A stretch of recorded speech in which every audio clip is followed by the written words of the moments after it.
தேடல் நீ என் தெய்வமே, நீ இன்றி என் வாழ்வு நிறம் மாறுதே, உன்னை மனம் தேடுதே, நீ வழிகாட்டுமே. என் தேடல் நீ என் தெய்வமே, நீ இன்றி என் வாழ்வு நிறம் மாறுதே, உன்னை மனம் தேடுதே, நீ வழிகாட்டுமே. இறைவா இறைவா வருவாய் இங்கே, இதயம் அருகில் அமர்வாய் என்றே. இறைவா இறைவா வருவாய் இங்கே, இதயம் அருகில் அமர்வாய் என்றே.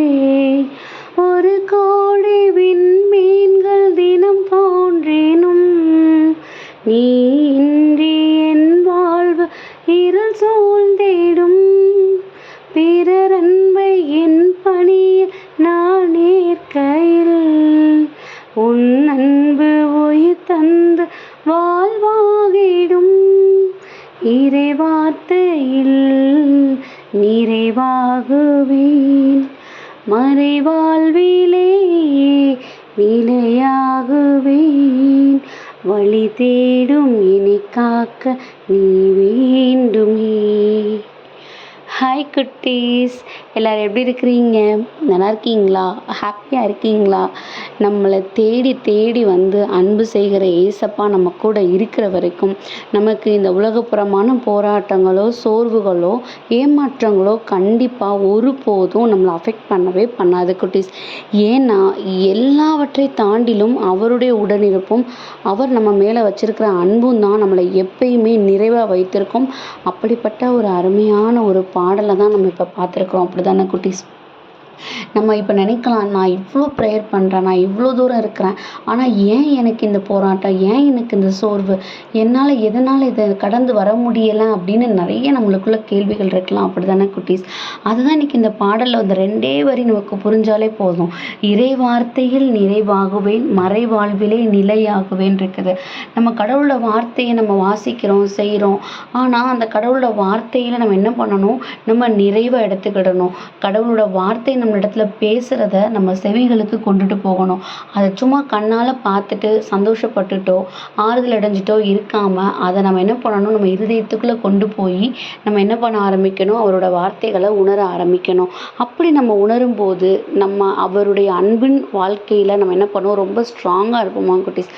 வேறு ஒன்றுமே இல்லை குட்டீஸ். என்ன சூழ்நிலை வந்தாலும் கூட எனக்கு இது அவர் சித்தத்தின்படியாக கொடுத்துருக்குறாருங்கிற ஒரு அக்செப்டன்ஸை கொடுக்கும்போது, அது ஒருவேளை நமக்கு கஷ்டத்தை கொடுக்குற விஷயமா இருந்தால் கூட நம்ம என்ன பண்ணிக்குவோம்? அந்த இடத்துல நிறைவாக இருப்போம், நிலையாக இருப்போம். ஸோ அதை தான் இன்றைக்கி இந்த பாடல் வழியாக நமக்கு ஏசப்பா புரிய வச்சுருக்கிறாங்க. ஸோ கண்டிப்பாக அவரை மட்டுமே நம்பி இருக்கிற நமக்கு எல்லா சூழ்நிலைகளும் ஏதோ ஒரு காரணத்துக்காக அனுமதிக்கப்பட்டிருக்குங்கிறது நமக்கு புரிய வந்துடும் குட்டீஸ். ஸோ இந்த புரிதல் வந்து நமக்கு எப்போ வரும் அப்படின்னா, நம்ம அவரோட வார்த்தைகளை வெறும் வார்த்தையாக மட்டும் பார்த்துக்காம அவருடைய வார்த்தைகளை தன்னோட வாழ்க்கையிலையும் எப்படி நம்ம ஃபாலோ பண்ணணுங்கிறது நம்ம புரிஞ்சுக்கிட்டோம் அப்படின்னா, கண்டிப்பாக நம்ம லைஃப்பில் எதை குறித்து நம்ம என்ன பண்ண மாட்டோம்? நம்ம சோர்ந்து போக மாட்டோம்.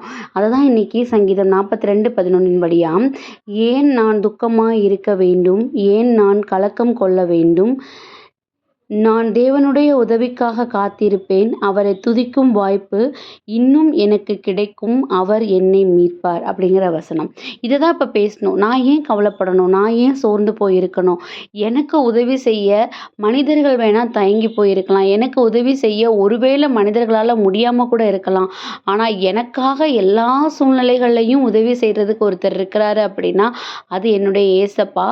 அவர் கண்டிப்பாக என்னை அந்த சூழ்நிலையிலேருந்து மீட்டு கொண்டு வருவார் அப்படிங்கிற அந்த ஆணித்தரமான அந்த நம்பிக்கை நம்ம இடத்துல இருக்குது. அப்படின்னா நம்மளை தேடி வந்த அவரை நம்ம ஏமாற்றாமல் அவரை நம்ம நம்பி இருக்கிறோம் அப்படின்னா கண்டிப்பாக நம்ம லைஃப்பில் என்ன சூழ்நிலைகளாக இருந்தாலும் கூட அந்த சூழ்நிலைகளின் மத்தியில் நம்மளை உயர்த்துகிற தேவன் நம்ம கூட இருக்காருங்கிறத எல்லார் கண்களும் பார்க்கும்படிக்கு நம்மளை உயர்த்துவார் குட்டீஸ்.